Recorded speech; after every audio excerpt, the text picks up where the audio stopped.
아저씨, 올리브유 있어요?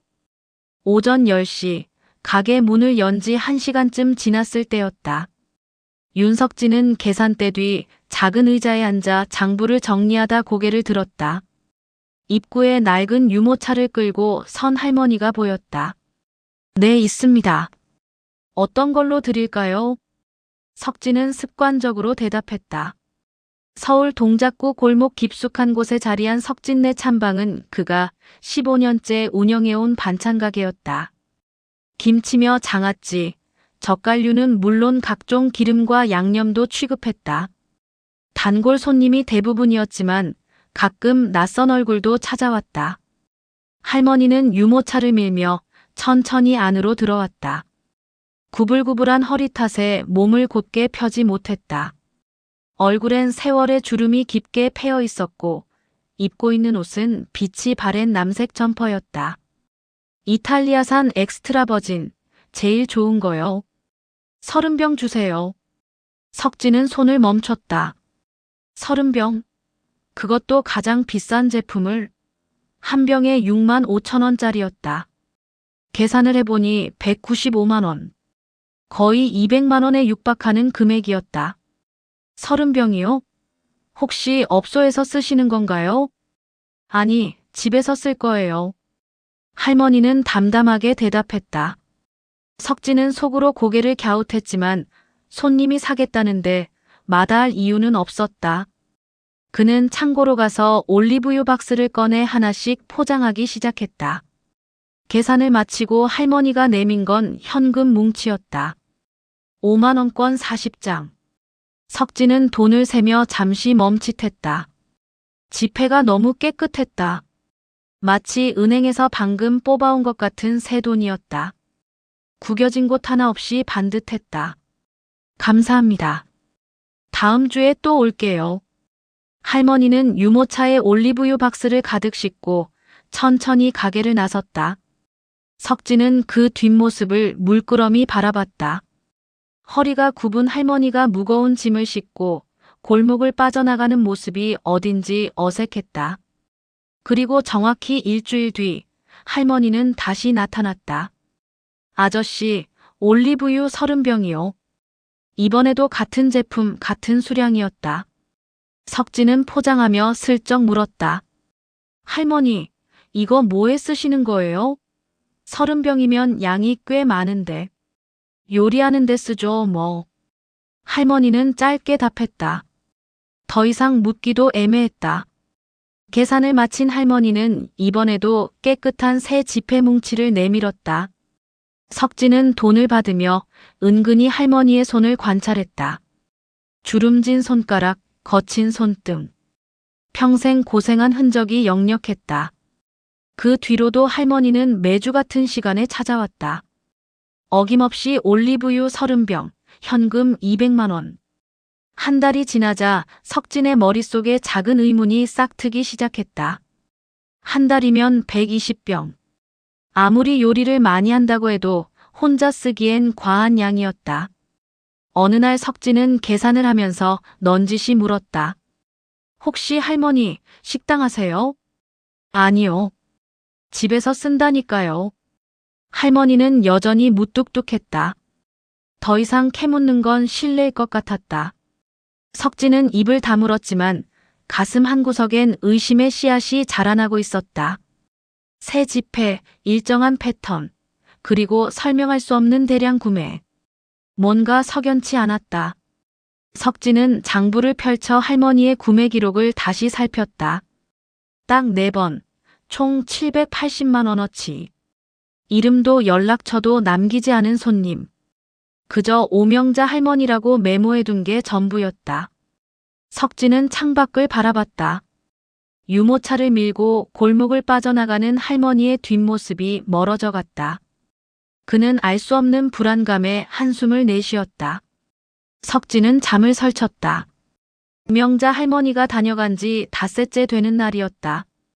새벽 4시 침대에 누워 천장을 바라보며 그는 계속해서 같은 생각을 되풀이했다.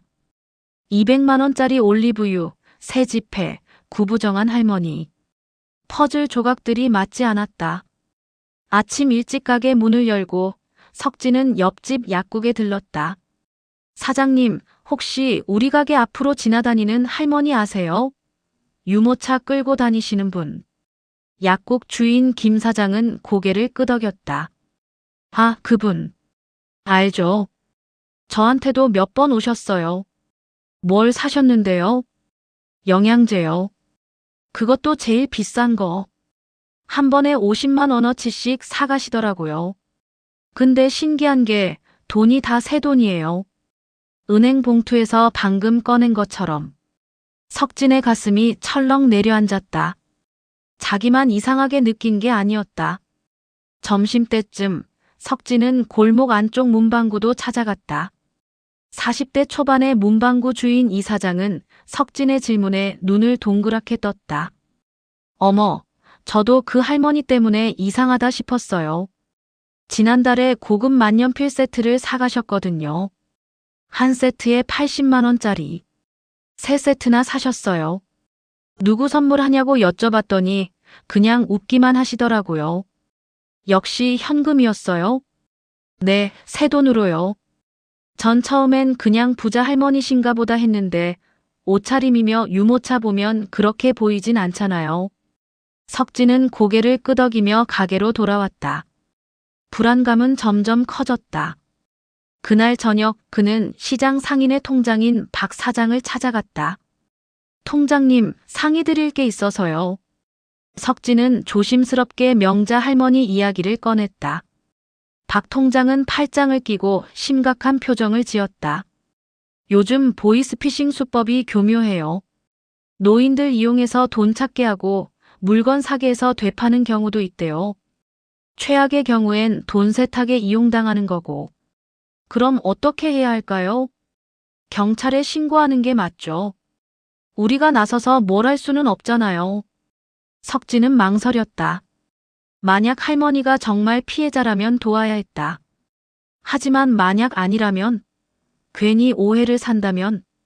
이틀 뒤 석진은 결국 관할 파출소에 전화를 걸었다. 저기, 혹시 이상한 패턴으로 물건 구매하시는 어르신이 있어서요. 보이스피싱 피해자일 수도 있을 것 같아서 신고합니다. 경찰은 간단히 사항을 기록하고 순찰 중에 확인해 보겠다고 답했다. 석진은 전화를 끊고 한숨을 내쉬었다. 마음이 무거웠다. 그로부터 사흘 뒤 화요일 오전이었다. 석진은 가게 앞길을 쓸고 있었다. 그때 익숙한 유모차 소리가 들렸다. 명자 할머니였다. 하지만 오늘따라 할머니의 걸음이 느렸다. 얼굴도 유난히 창백해 보였다. 할머니, 괜찮으세요? 석진이 다가가 물었다. 할머니는 힘없이 고개를 끄덕였다. 올리브유요. 오늘은 좀 쉬시는 게 어떠세요? 안색이 안 좋으신데. 괜찮아요. 할머니는 고집스럽게 가게 안으로 들어섰다. 석진은 포장을 하면서도 계속 할머니를 힐끔거렸다. 할머니는 계산대 옆 의자에 앉아 숨을 몰아쉬고 있었다. 할머니, 물 한 잔 드릴게요. 석진이 물을 건네려는 순간 할머니가 그대로 의자에서 미끄러지듯 쓰러졌다. 할머니. 석진은 황급히 할머니를 부축했다. 의식은 있었지만 눈은 반쯤 감긴 채였다. 그는 즉시 119에 신고했다. 환자 의식 있고요. 70대 여성으로 보입니다. 갑자기 쓰러졌어요. 구급차가 도착하기까지 10분. 석진은 할머니의 손을 잡고 계속 말을 걸었다. 할머니, 정신 차리세요. 곧 구급차 와요. 할머니는 희미하게 눈을 뜨고 석진을 바라봤다. 입술이 파르르 떨렸지만 말은 나오지 않았다. 구급대원들이 할머니를 들것에 옮겨 실었다. 구급차 문이 닫히고 사이렌 소리가 골목에 울려 퍼졌다. 석진은 그 자리에 멍하니 서 있었다. 가게로 돌아온 석진은 계산대 뒤에 주저앉았다. 할머니가 놓고 간 유모차가 입구에 그대로 있었다. 안에는 빈 유리병 몇 개가 덜그럭거리고 있었다. 석진은 고개를 떨구었다. 죄책감이 밀려왔다. 혹시 내가 경찰에 신고해서 할머니가 충격을 받으신 건 아닐까? 괜히 의심해서 상처를 준 건 아닐까? 그날 밤 석진은 또다시 잠을 이루지 못했다. 명자 할머니의 창백한 얼굴이 자꾸만 떠올랐다. 석진이 명자 할머니의 소식을 들은 건 닷새가 지난 뒤였다. 파출소에서 전화가 왔다. 윤석진 씨, 신고하셨던 그 어르신 말인데요. 병원에서 의식 회복하셨답니다. 할머니께서 직접 이야기하고 싶다고 하시는데 시간 되시면 한번 오실 수 있으세요? 석진은 가슴이 철렁했다. 할머니가 화를 내실까? 아니면 억울함을 호소하실까? 그는 불안한 마음으로 병원으로 향했다. 병원 5층 일반 병동. 407호 앞에서 석진은 잠시 망설이다 문을 두드렸다. 안에서 경찰관 한 명이 문을 열어주었다. 들어오세요. 침대에 누운 명자 할머니는 여전히 창백했지만 눈빛만큼은 또렷했다. 석진은 조심스럽게 인사를 건넸다. 할머니, 괜찮으세요? 앉으세요. 할머니는 짧게 말했다. 석진은 침대 옆 의자에 앉았다. 경찰관도 반대편에 자리를 잡았다. 제가 왜 그렇게 많은 올리브유를 샀는지 궁금하셨죠?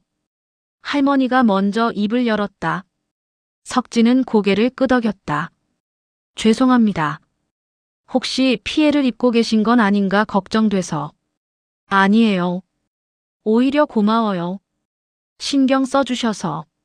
할머니는 잠시 창밖을 바라보다 천천히 말을 이었다. 제 아들 얘기부터 해야 할 것 같네요. 이름은 민재. 26살에 교통사고를 당했어요. 목 아래가 마비됐죠. 석진은 숨을 죽이고 들었다.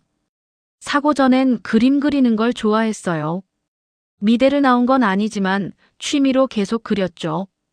사고 나고 나서도 입에 붓을 물고 그림을 그렸어요.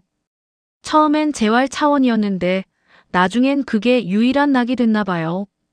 할머니의 목소리가 잠시 떨렸다. 석진은 아무 말도 하지 못했다. 민재는 15년을 요양원에서 보냈어요. 저는 매주 찾아갔죠. 도시락 싸들고. 민재가 제일 좋아하는 건 나물 반찬이었어요. 그런데 어느 날부터 올리브유를 뿌려 먹고 싶다고 하더라고요. 텔레비전에서 봤대요. 건강에도 좋고 맛도 좋다고. 할머니는 잠시 말을 멈추고 물을 한 모금 마셨다. 그래서 저도 올리브유를 사다 줬어요. 반찬마다 뿌려서. 민재는 그게 정말 좋았나 봐요. 매번 엄마, 이거 정말 맛있어. 천국 음식 같아 그랬어요. 석진의 눈시울이 뜨거워졌다. 민재는 작년 겨울에 갔어요. 폐렴이었어요. 마지막까지 제 손잡고 말했어요. 엄마, 나 천국 가면 엄마가 해준 나물에 올리브유 뿌린 거 또 먹을 수 있을까? 할머니의 눈가에 눈물이 맺혔다. 석진은 고개를 숙였다. 민재가 죽고 넉 달쯤 지났을 때예요. 집에 있는 낡은 옷장 정리하다가 그림 한 점을 발견했어요. 민재가 입으로 그린 그림이었죠. 유아였어요. 제목은 엄마의 식탁이었어요. 할머니는 핸드백에서 작은 사진 한 장을 꺼내 석진에게 건넸다. 사진 속엔 소박한 밥상 그림이 있었다. 나물 몇 가지와 된장찌개, 그리고 작은 올리브유 병 하나. 이걸 경매에 내놨어요. 그냥 민재 흔적을 남기고 싶어서였어요. 그런데 할머니는 잠시 숨을 고르고 말을 이었다. 38억에 낙찰됐어요. 석진은 놀라 고개를 들었다. 경찰관도 눈을 크게 떴다. 민재 그림이 유명 화가의 작품과 비슷한 화풍이라고 미술계에서 난리가 났대요. 장애 예술가의 숨은 역작이라고. 저는 그냥 멍했어요. 돈이 중요한 게 아니었거든요. 그저 민재 마음이 전해지는 게 기뻤어요. 할머니는 석진을 바라봤다. 그 돈으로 뭘 하면 좋을까 생각했어요. 그러다 민재 말이 떠올랐죠. 올리브유 뿌린 반찬. 그래서 결정했어요. 전국 장애인 요양시설에 올리브유를 보내기로. 매주 편지를 써서 유리병에 담아요. 민재 엄마가 보냅니다. 맛있게 드세요라고. 그리고 올리브유를 함께 보내요. 석진은 할 말을 잃었다. 할머니는 조용히 미소 지었다. 아저씨가 파는 올리브유가 제일 좋더라고요. 그래서 계속 샀어요. 민재도 좋아했을 거예요. 석진은 눈물을 참지 못하고 고개를 숙였다. 경찰관도 눈시울을 붉혔다. 할머니 정말 죄송합니다. 아니에요. 아저씨는 잘못한 거 없어요. 오히려 저 같은 늙은이 걱정해 주셔서 고마워요. 병실엔 잠시 침묵이 흘렀다. 창밖으론 봄 햇살이 따스하게 쏟아지고 있었다. 명자 할머니가 퇴원한 건 일주일 뒤였다. 석진은 할머니를 집까지 모셔다 드렸다. 좁은 빌라 2층, 낡은 현관문 앞에서 할머니는 석진에게 고개를 숙였다. 아저씨, 다음 주에 또 갈게요. 천천히 쉬시다 오세요. 제가 배달해 드릴 수도 있어요. 아니에요. 직접 가야 해요. 그래야 민재한테 보고할 수 있거든요. 할머니는 미소를 지으며 집 안으로 들어갔다. 석진은 한참을 그 자리에 서 있었다. 그로부터 며칠 뒤 석진의 휴대전화가 울렸다. 모르는 번호였다. 여보세요? 안녕하세요. 저는 인천 소재 해맞이 장애인 요양원 원장입니다. 혹시 오명자 할머니 아세요? 석진은 가슴이 철렁했다. 네, 압니다. 무슨 일이신가요? 아, 걱정하실 일은 아니고요. 저희가 감사 인사를 드리려고 연락했어요. 할머니께서 보내주신 올리브유와 편지, 정말 감동적이었습니다. 원장은 할머니가 보낸 편지 내용을 읽어주었다. 제 아들 민재는 이 기름을 한 병도 다 못 쓰고 하늘나라로 갔습니다. 부디 여기 계신 분들은 남김없이 다 드시고 건강하게 오래오래 사셨으면 좋겠습니다. 민재 엄마 올림. 이렇게 쓰여 있었어요.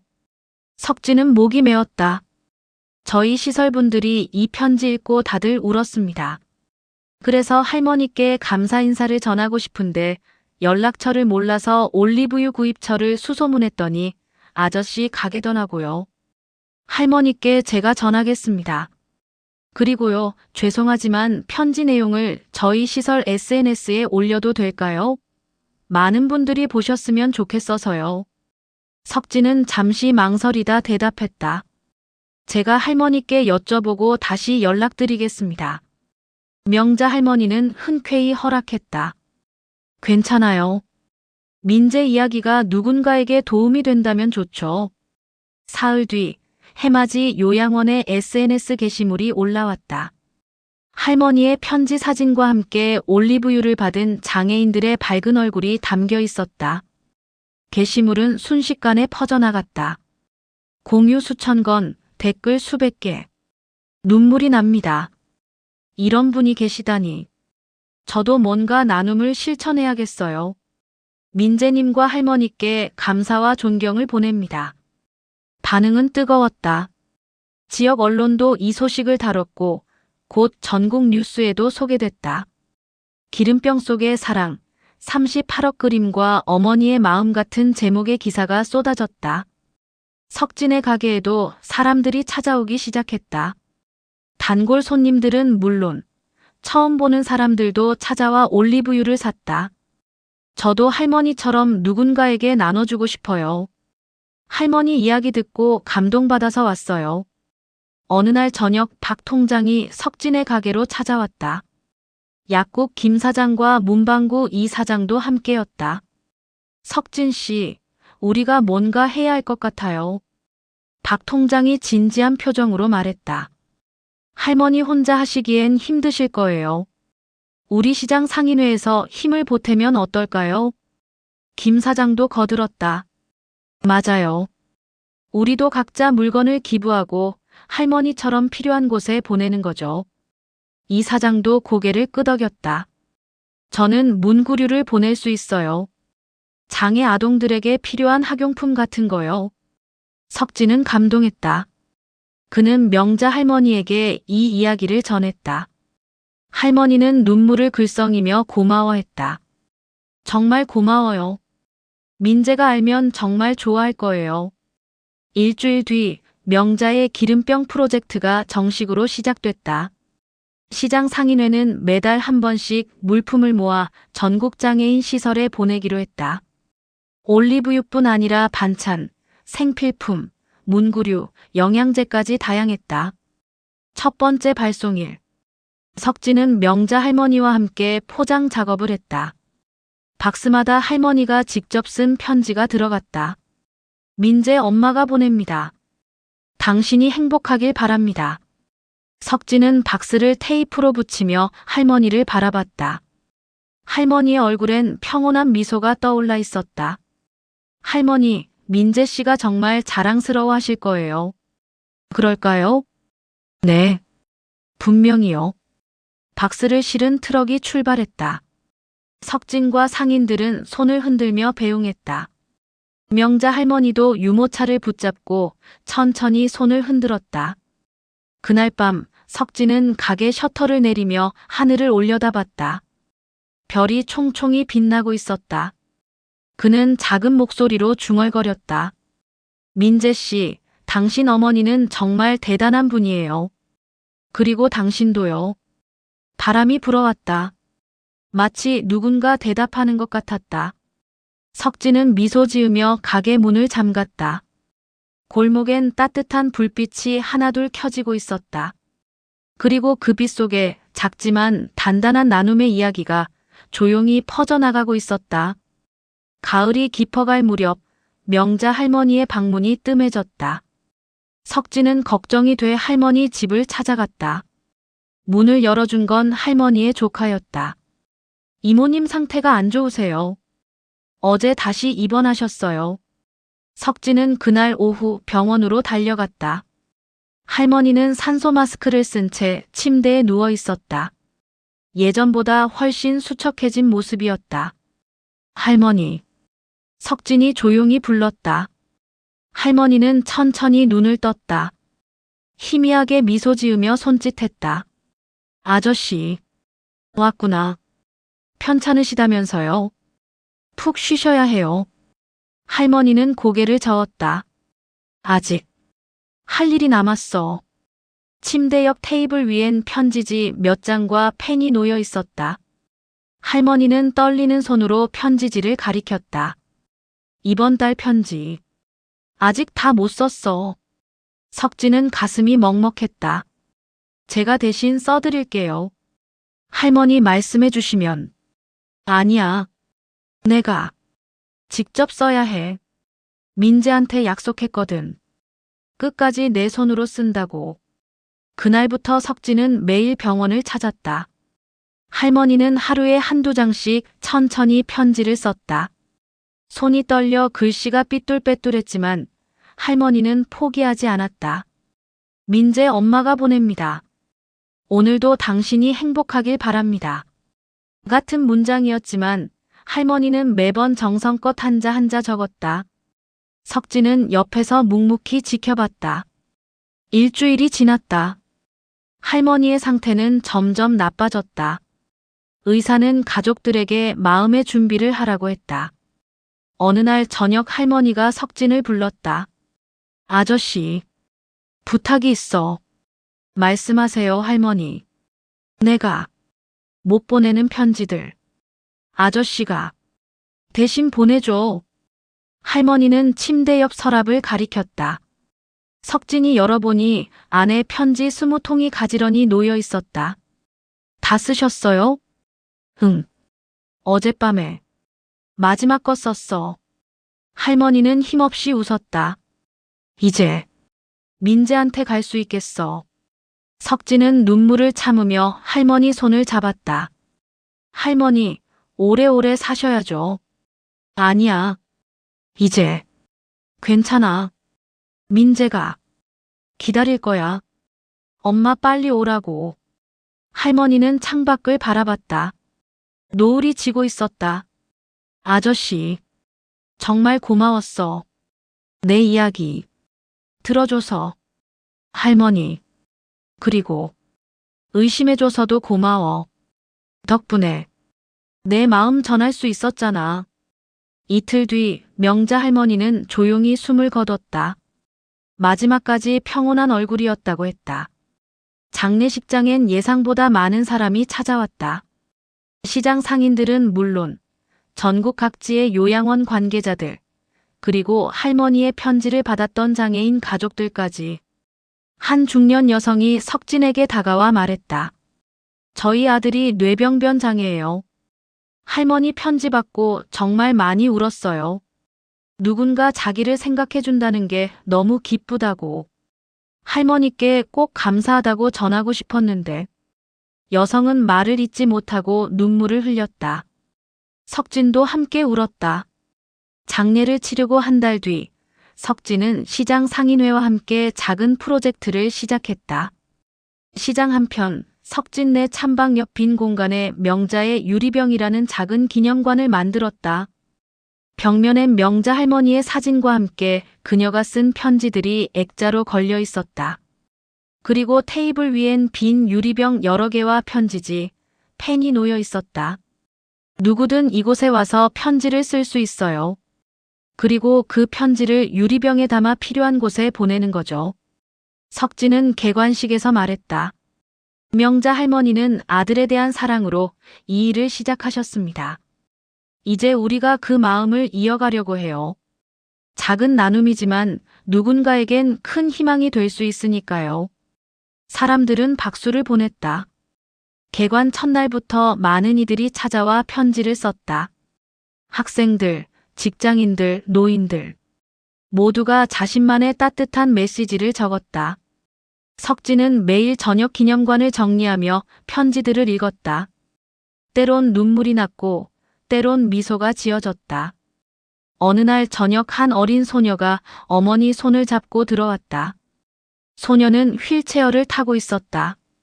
아저씨, 저도 편지 쓸 수 있어요? 물론이지. 소녀는 어머니의 도움을 받아 편지를 썼다. 명자 할머니, 고마워요. 할머니가 보내주신 올리브유 정말 맛있었어요. 저도 커서 할머니처럼 착한 사람이 될게요. 석진은 소녀의 편지를 유리병에 담으며 하늘을 올려다봤다. 별이 밝게 빛나고 있었다. 할머니, 보고 계시죠? 할머니가 심은 씨앗이 이렇게 자라고 있어요. 바람이 불었다. 기념관 문에 걸린 풍경이 맑은 소리를 냈다. 석진은 그 소리를 들으며 미소 지었다. 기름은 미끄럽지만 명자 할머니의 마음은 따뜻했다. 그 따뜻함은 이제 수많은 사람들의 가슴 속에 남아 세상을 조금씩 환하게 비추고 있었다. 석진은 가게 문을 잠그며 중얼거렸다. 내일도 모레도 계속 이어가겠습니다. 할머니. 골목엔 여전히 불빛이 켜지고 사람들의 발소리가 들렸다. 그리고 그 속에서 작지만 단단한 사랑의 이야기는 오늘도 조용히 흘러가고 있었다.